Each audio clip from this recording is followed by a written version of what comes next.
Are you scraping your tongue wrong? I bet you're not even scraping your tongue. Do you need to scrape your tongue? Heck yeah. You know why? Because every time you eat food, every time you breathe, every time you drink, you're putting all these germs in your mouth. Where's the first place they go? Straight to your tongue. All those little fibers in there, they live there. And then they work their way over from the tongue. They get over to your gums, they get to your teeth, they work their way around. So every day you should scrape your tongue. Now there's multiple ways to scrape your tongue. You can buy a tongue scraper and there's 100 models. The purpose is you take this tongue scraper, you put it on your tongue and you drag it forward. You will be grossed out when you see the crud that comes out of your tongue. So you need to scrape your tongue every day. I got a trick for you.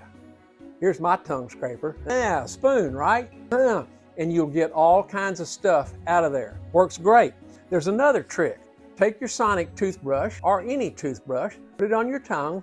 You don't have to do it that many times, but you need to do it enough that you're scraping the surface and removing the debris. I bet you're not doing it.